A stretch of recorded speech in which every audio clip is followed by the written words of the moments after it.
السلام عليكم ورحمة الله تعالى وبركاته.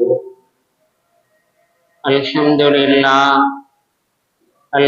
لله رب العالمين، والصلاة والسلام على سيد المرسلين وعلى آله وصحبه أجمعين.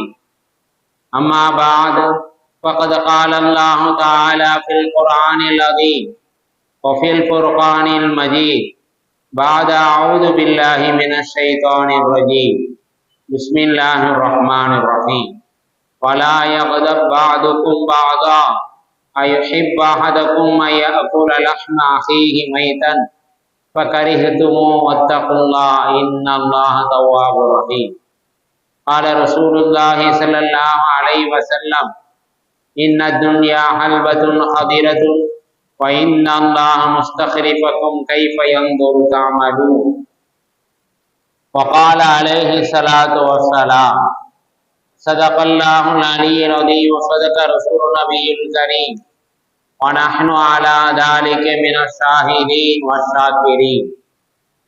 எல்லாம் வல்ல அல்லாஹ்வின் அருளும் மேலான கருணையும் நம் அனைவர்கள் மீதும் வந்து சேரட்டுமாக. நமது உயிரிலும் மேலான முஹம்மது ரசூலுல்லாஹி ஸல்லல்லாஹு அலைஹி வஸல்லம் அவர்களின் அன்பும் ஷஃபாஅத்தும் நம் அனைவர்கள் மீதும் முழுமையாக உண்டாகட்டுமாக. நமது மனைவி மக்கள், நமது உற்றார் உறவினர், உலகத்தில் உள்ள முஸ்லிமான முஃமினான ஆண் பெண் அனைவர்களுக்கும் அல்லாஹ் உடல் சுகத்தை நிரந்தரமாக நசீபாக்குவானாக.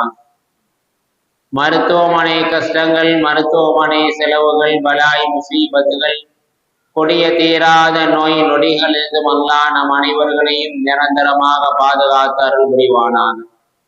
திடீர் மரணங்கள், வாகன விபத்துக்கள், நிலநடுக்கங்கள், நிலச்சரிவுகள், தீயில் கருகி இறந்து போகுதல், தண்ணீரில் மூழ்கி இறந்து போகுதல் போன்ற பேரிடர்களிலிருந்து அல்லாஹ் நம் அனைவர்களையும் முழுமையாக பாதுகாத்து அருள் புரிவானாக. களிமாவோடு மரணிக்கக்கூடிய நசீபே வல்ல நாயன் நம் அனைவர்களுக்கும் தந்தருள் புரிவானாக என்று துஆ செய்தவனாக என்னுடைய உரையை ஆரம்பம் செய்கிறேன். கண்ணியத்திற்கும் பெரும் மதிப்பிற்குரிய அல்லாஹ்வின் நல்லடியார்களே, இஸ்லாமிய பெருமக்களே, மனிதனுடைய உறுப்புகளில் மிக முக்கியமான உறுப்பு நாவு. எவ்வாறு ஒரு கத்தியை கொண்டு அறுவை சிகிச்சை செய்து ஒரு உயிரை காப்பாற்ற முடியும், அதே கத்தியை கொண்டு கொலை செய்யவும் முடியுமோ, அவ்வாறே இந்த இறைவன் கொடுத்த அந்த முக்கியமான உறுப்பான நாவை கொண்டு ஒரு மனிதன் சிறந்த நிலையை அடைய முடியும். இதே நாவை கொண்டு மோசமான நிலையும் அடைய முடியும் என்பதில் எவ்வித சந்தேகமும் இல்லை. இந்த நாவின் மூலமாக இறைவன் கொடுத்த இந்த முக்கியமான உறுப்பான இந்த நாவின் மூலமாக உலகத்திலே நம்மில் பலர் பலதரப்பட்ட பாவங்களிலே ஈடுபடக்கூடியவர்களாக இருக்கின்றோம். பொய் ஒரு பக்கம், புறம் ஒரு பக்கம், அவதூறு ஒரு பக்கம், சாப வார்த்தைகள், இது போன்ற பல்வேறு பாவங்களின் மூலமாக நாம் செய்த நற்செயல்களின் பலன்களை அவ்வப்போது இழந்து கொண்டு இருக்கின்றோம் என்பதில் எவ்வித சந்தேகமும் இல்லை. இறைவன் கொடுத்த உறுப்பு மிகவும் முக்கியமான உறுப்பு, நன்மைகளை செய்யக்கூடியது, நல்ல விஷயங்களை ஏவக்கூடிய உறுப்பு. இந்த முக்கியமான உறுப்பை கொண்டு நாம் பல்வேறு விதமான பாவங்களில் ஈடுபட்டு நாம் செய்த நல்ல செயல்கள் இந்த நாவின் கெடுதியின் மூலமாக பாழாக்கி கொண்டிருக்கின்றோம், அதனுடைய நன்மைகளை இழந்து கொண்டிருக்கின்றோம் என்பதை நாம் பார்த்து கொண்டிருக்கின்றோம். பெருமக்களே, ஒவ்வொரு நாளும் பெருமானார் ஸல்லல்லாஹு அலைஹி வஸல்லம் அவர்கள் சொன்னார்கள், ஒவ்வொரு நாளும் ஆதமின் மகன் காலை நேரத்தை அடையக்கூடிய அந்த நேரத்திலே எல்லா உறுப்புகளும் இந்த நாவை பார்த்து சொல்லுமா. நம்முடைய உடலிலே இருக்கக்கூடிய எல்லா உறுப்புகளும் இந்த நாவை பார்த்து சொல்லுமாம், நீ அல்லாஹ்வை பயந்து கொள், நீ ஒழுங்காக இருந்தால் நாங்கள் நிம்மதியாக இருப்போம். இந்த நாவு இருக்கிறதே, இந்த நாவு ஒழுங்காக எந்த விதமான பாவமான செயல்களில் ஈடுபடாமல் இருந்தால் நாங்கள் நிம்மதியாக இருப்போம். ஆகையால் நீ அல்லாஹ்வை பயந்து கொள்.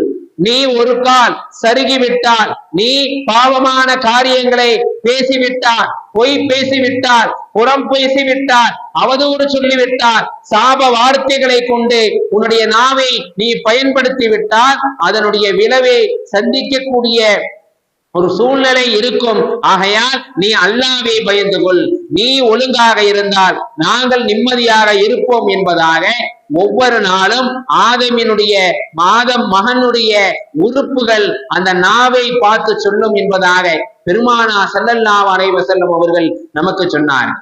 பெருமானார் ஸல்லல்லாஹு அலைஹி வஸல்லம் அவர்களிடத்திலே ஒரு சஹாபி வந்து கேட்கின்றார், நபியே நாயகமே, நான் உலகத்திலே வாழக்கூடிய காலகட்டத்திலே எதை நான் அதிகமாக அஞ்சி நான் நடக்க வேண்டும், எதை நான் பயந்து நடக்க வேண்டும் என்பதாக கேட்ட பொழுது நபிகள் நாயகம் ஸல்லல்லாஹு அலைஹி வஸல்லம் அவர்கள் அழகான முறையிலே அந்த சஹாபியை நோக்கி சொன்னார்கள், தன்னுடைய நாவை பிடித்து காட்டி சொன்னார்கள், இந்த நாவை நீ என்ன செய், ஒழுங்காக பயன்படுத்திக் கொள், இந்த நாவை கொண்டு நீ அஞ்சிக்கொள் என்பதாக பெருமானார் ஸல்லல்லாஹு அலைஹி வஸல்லம் அவர்கள் அந்த சஹாபியை நோக்கி சொன்னார்.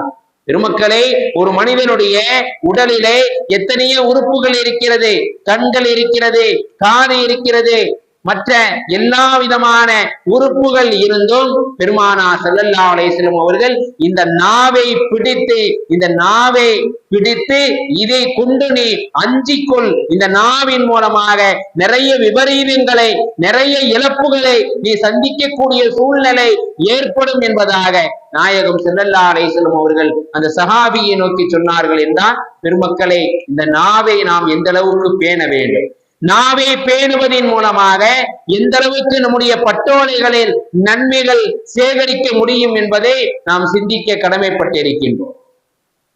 பெருமானார் ஸல்லல்லாஹு அலைஹி வஸல்லம் அவர்கள் சொன்னார்கள், ஒரு கட்டத்தில் எவர் தமது இரு தாடைகளுக்கு மத்தியில் உள்ளதையும் இரண்டு தொடைகளுக்கு மத்தியில் உள்ளதையும் சரியாக பயன்படுத்தி கொள்வதற்கு பொறுப்பேற்றுக் கொள்வார்களோ அவர்களுக்கு நான் சொர்க்கத்தை பொறுப்பேற்றுக் கொள்கிறேன் என்பதாக நாயகம் ஸல்லல்லாஹு அலைஹி வஸல்லம் அவர்கள் சஹாபாக்களை நோக்கி சொன்னார். உலகத்திலே வாழக்கூடிய காலகட்டத்திலே பாவங்கள் ஏற்படக்கூடிய சூழ்நிலை ஏற்படும், அசம்பாவிதங்கள் ஏற்படக்கூடிய சூழ்நிலை ஏற்படும். அந்த சூழ்நிலையிலே இரண்டு தாடைகளுக்கு மத்தியில் உள்ள அந்த நாவை யார் என்ன செய்கின்றார்களோ, பாதுகாக்கின்றார்களோ, இரண்டு தொடைகளுக்கு மத்தியில் உள்ள அந்த மர்ம உறுப்பை யார் சரியாக பயன்படுத்திக் கொள்கிறார்களோ, யார் அதை பொறுப்பேற்றுக் கொள்கின்றார்களோ அவர்களுக்கு சொர்க்கத்தை நான் பொறுப்பேற்றுக் கொள்கிறேன் என்பதாக நாயகம் ஸல்லல்லாஹு அலைஹி வஸல்லம் அவர்கள் நமக்கு சொல்லி இருக்கின்றார்கள் என்றால், பெருமக்களை, இந்த நாவின் மூலமாக உலகத்திலே வாழக்கூடிய காலகட்டத்திலே எந்த அளவுக்கு விபரீதங்கள் ஏற்படும், எந்த அளவுக்கு கஷ்டங்களும் நஷ்டங்களும் ஏற்படும் என்பதை நாம் சிந்திக்க கடமைப்பட்டு இருக்கின்றோம். பெருமக்களே, நாவின் மூலம் செய்யக்கூடாத தவறுகளில் சில தவறுகள் இருக்கிறது. ஆக முக்கியமான தவறு அவதூறு பேசுவது. அவதூறு பேசுவது இருக்கிறதே, இது மிகப்பெரிய பாவம் என்பதாக பெருமானார் ஸல்லல்லாஹு அலைஹி வஸல்லம் அவர்கள் நமக்கு வழிகாட்டி இருக்கின்றார்கள். சில காலகட்டங்களில் அல்லாஹு தஆலா அவனுடைய வல்லமையை வெளிப்படுத்துவதற்காக, அவனுடைய ஆற்றலை வெளிப்படுத்துவதற்காக சில காலகட்டங்களிலே, சில நேரங்களிலே அல்லாஹ் பிறந்த பிஞ்சு குழந்தைகளை அல்லாஹு தஆலா பேச வைத்து என்ன செய்தார், உலகத்திலே அதிசயத்தை வெளிப்படுத்தினான் என்பதை நாம் சரிதைகளிலே பார்க்க முடிகின்றது. எந்த அளவுக்கு என்றால், பத்தினித்தனமான பெண்களின் மீது அவதூறு பேசப்படும் போது அந்த அவதூறை நீக்குவதற்காக அல்லாஹ் பச்சிளம் பிள்ளையை பேச வைத்தான் என்பதாக குர்ஆன் நமக்கு சொல்லி காட்டுகின்றது. எத்தனையோ வரலாறுகள் இருக்கிறது, எத்தனையோ நிகழ்வுகள் இருக்கிறது. பத்தினியான பெண்களின் மீது சில கயவர்கள் அவதூறு பேசினார்கள்.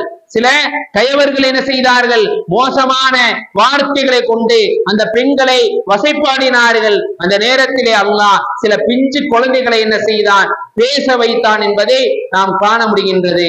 எப்போதெல்லாம் பத்தினித்தனம் உள்ளவர்கள் அவதூறாக சித்தரிக்க மற்றவர்கள் முயற்சி செய்வார்களோ அப்போதெல்லாம் அல்லாஹு தஆலா என்ன செய்தான், பிறந்த சில நாட்களை ஆன சில குழந்தைகளை கொண்டு பேச வைத்தான்.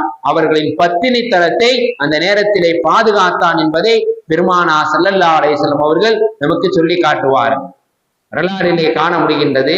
நபீனா ஈசா அலைஹிஸ்ஸலாம் அவர்களுடைய அன்னை மரியம் அலைஹிஸ்ஸலாம் அதிசய குழந்தையாக பெற்றெடுத்த அந்த நேரத்திலே அந்த மரியம் அலைஹிஸ்ஸலாம் அவர்களின் மீது யூதர்கள் அவதூறு சொன்னார்கள். சில யூதர்கள் என்ன செய்தார்கள்? மிகவும் மோசமாக அவர்களை சித்தரித்தார்கள். மிக மோசமான வார்த்தைகளை கொண்டு, அந்த நாவை கொண்டு மிகவும் மோசமான வார்த்தைகளை கொண்டு பேசக்கூடிய அந்த நேரத்திலே அல்லாஹ் செய்தினா ஈசா அலைஹிஸ்ஸலாம் அவர்களை அந்த நேரத்திலே பிஞ்சு குழந்தையாக பிறந்த சில நாட்களை ஆன ஈசா அலைஹிஸ்ஸலாம் அவர்களை பேச வைத்தார். என்னுடைய மரியம் அலைஹிஸ்ஸலாம் என்னுடைய தாய் உத்தமி என்று அந்த நேரத்திலே ஈசா அலைஹிஸ்ஸலாம் அவர்கள் நிரூபித்தார்கள் என்பதை நாம் ஹதீஸிலே காண முடிகின்றது.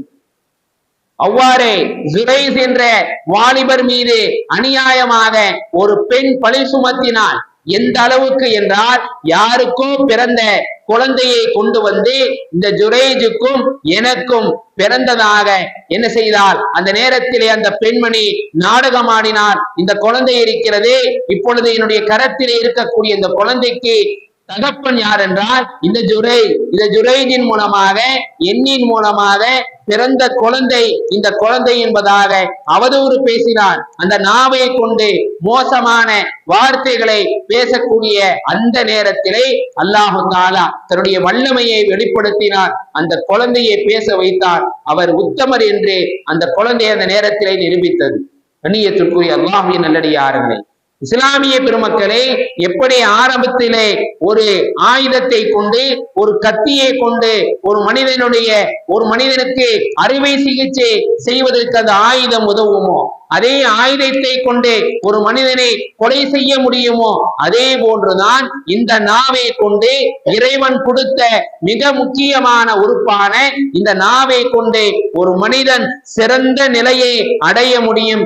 இதே நாவை கொண்டு மோசமான ஒரு கட்டத்திற்கும் அவன் இழுத்து செல்லப்படுவான் என்பதில் எவ்வித சந்தேகம் இல்லை. பனு இஸ்ராயல் சமூகத்தை சேர்ந்த ஒரு இளம் பெண் மீது அவதூறு சுமத்தி அவள் விபச்சாரம் செய்ததாகவும் திருடியதாகவும் அவதூறு சுமத்தி இழுத்து கொண்டு சென்ற பொழுது தன் குழந்தைக்கு பால் ஊட்டி கொண்டிருந்த ஒரு பெண்மணி, யா அல்லாஹ், இந்த பெண்ணை போல் என்னை ஆக்கி விடாதே, இவ்வளவு மோசமான ஒரு பாவங்களை செய்து விட்டார், விபச்சாரம் செய்து விட்டாலே, திருடி விட்டாலே, இதன் காரணமாக இவளுக்கு தண்டனை கொடுப்பதற்காக இப்பொழுது இழுத்து செல்லப்படுகிறது.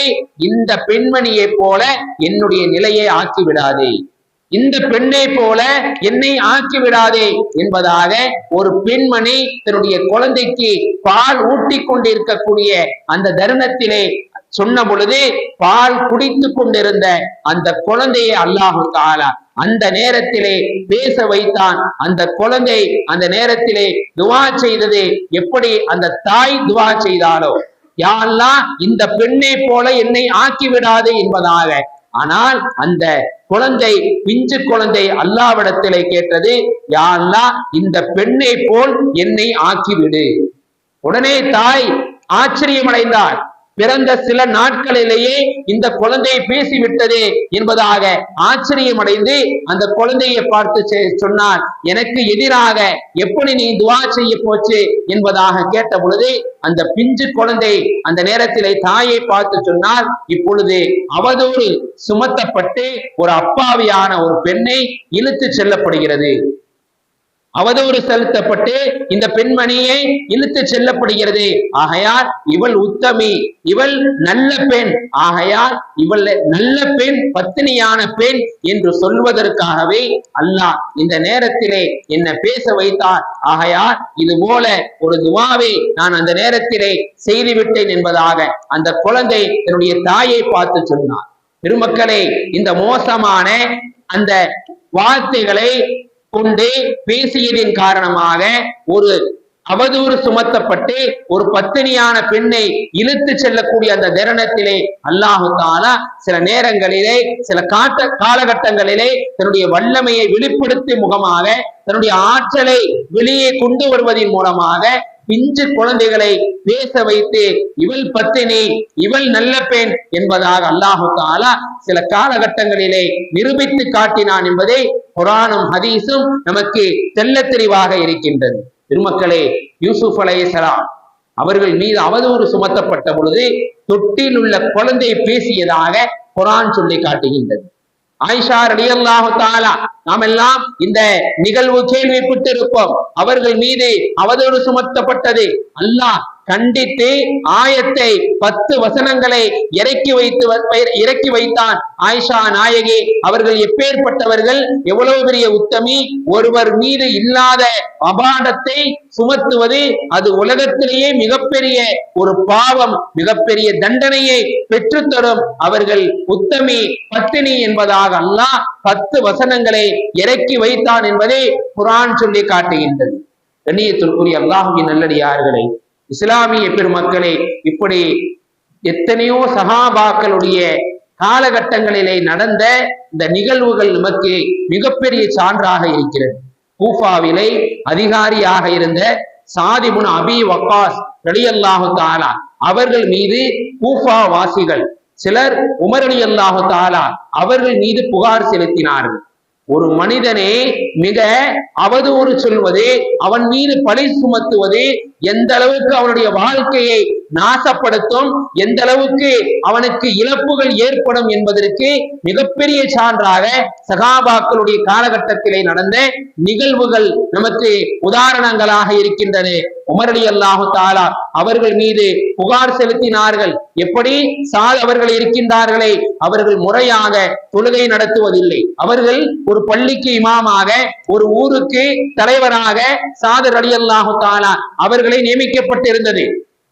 அவர்களை பற்றி உமர் ரலியல்லாஹு தஆலா அவர்கள் மீது புகார் சொல்கின்றார்கள்.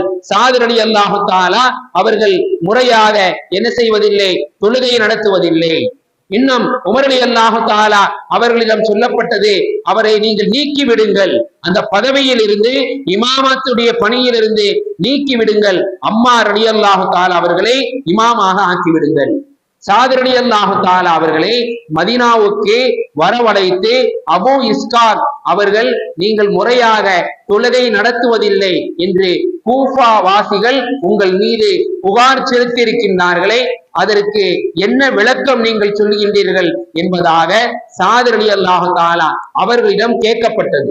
உடனே சாத் ரலியல்லாஹு தஆலா அந்த நேரத்திலே சொன்னார்கள், அல்லாஹ்வின் மீது சத்தியமாக நபிகள் நாயகம் ஸல்லல்லாஹு அலைஹி வஸல்லம் அவர்கள் எப்படி தொழுக வேண்டும் என்பதாக எங்களுக்கு தொழுகை காட்டினார்களோ, தொழுகை நடத்தி காட்டினார்களோ, அதே போலத்தான் நான் மக்களுக்கு தொழுகை நடத்தி கொண்டிருக்கிறேன். எந்த குறையும் நான் தொழுகையிலே வைக்கவில்லை. இஷாவுடைய முதல் 2 ரக்காத்திலே நீண்ட ஆயத்துக்களை ஓதுவேன். அதற்கடுத்து 2 ரக்காத்திலே சுருக்கமாக ஓதி தொழுகை நடத்துவேன்.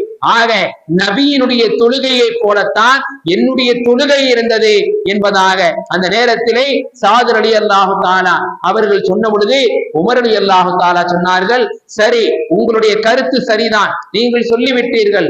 அதன் பிறகு உமர் ரலியல்லாஹு தஆலா அப்படியே விட்டு விடவில்லை, கூஃபாவிற்கு சில சகாபாக்களை அனுப்பி வைக்கின்றார். எதற்காக வேண்டி?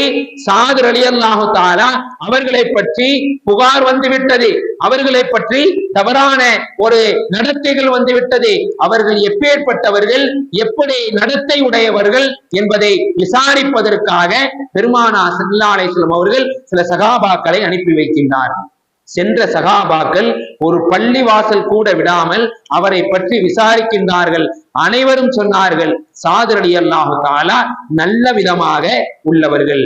பனு அபஸ் கூட்டத்தாரை பள்ளிவாசலில் விசாரித்த போது அந்த கூட்டத்தை சார்ந்த அபூ சாத் என்பவர், உசாமா இப்னு ஹதாதா என்பவர் எழுந்து சொன்னார், நீங்கள் விசாரிப்பதால் நான் உங்களுக்கு சொல்கிறேன், சாத் ரலியல்லாஹு தஆலா தங்களுடைய படையினை எளிமையாக நடப்பதில்லை.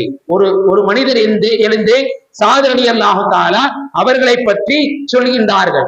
சாத் அவர்களை பற்றி கேட்கின்றீர்கள், நீங்கள் கேட்பதால் நான் உங்களுக்கு சொல்கிறேன், சாத் அவர்கள் தங்களுடைய படையிலே எளிமையாக நடப்பதில்லை, பொருட்களை சமமாக பங்கிடுவதில்லை, தவறாக சொல்லுகின்றார்கள்.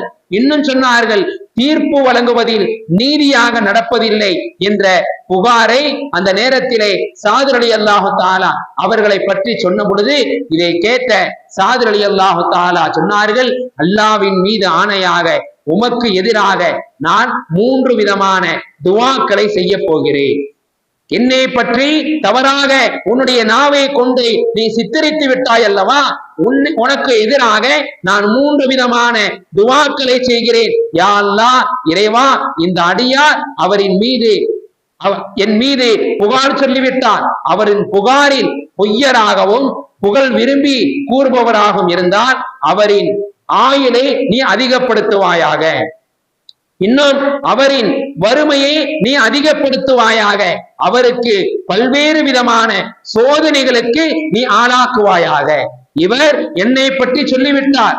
அவர் பொய்யராக இருந்தால், அவர் சொன்னது பொய்யாக இருந்தால், இது போல ஒரு இழிவான ஒரு சூழ்நிலையை அவருக்கு குடு என்பதாக அந்த நேரத்திலே சாது ரலியல்லாஹு தஆலா துஆ செய்தார்கள். பிற்காலத்திலே அவர் அவ்வாறே ஆகிவிட்டார். அம்மனிதரிடம் யாராவது நலன் விசாரிக்க சென்றால் சோதனைக்கு ஆளாகி முதுமை உள்ளவனாக நான் கூன் உளுந்து நான் ஆகிவிட்டேன். சாதின் துவாதான் என்னை இந்த விஷயத்திலே பழித்து விட்டது என்று கூறினார்கள். ஜாபிர் ரலியல்லாஹு தஆலா அவர்கள் கூறுகின்றார்கள், அந்த மனிதரை பற்றி, முதுமையால் அவரின் புருவங்கள் அவரின் கண்களை மறைத்து விட்டன. சாது ரலியல்லாஹு தஆலா அவர்கள் செய்த துவா, ஒரு மனிதரை பற்றி அவதூறாக பேசியதின் காரணமாக, ஒரு மனிதரை பற்றி தன்னுடைய நாவை கொண்டு மிகவும் மோசமான வார்த்தைகளை கொண்டு சித்தரித்ததின் காரணமாக, முதுமையின் காரணமாக அவருடைய புருவங்கள் அவருடைய கண்களை மறைத்து விட்டன. எந்த அளவுக்கு என்றால், பாதைகளில் பெண்கள் நடந்து சென்றால் அந்த பெண்கள் அவர்களுக்கு தெரியாமல் அந்த பெண்களின் மீது அவர் மோதிக்கொள்வார். இந்த அளவுக்கு அவருடைய நிலையை நான் பார்த்தேன் என்பதாக ஜாபிர் ரலியல்லாஹு தஆலா அவர்கள் சொன்னார்கள். சாத் இப்னு அபீ வக்காஸ் ரலியல்லாஹு தஆலா அவர்கள் நபியால் சுவர்க்கத்தை கொண்டு நன்மராயம் சொல்லப்பட்ட சஹாபி.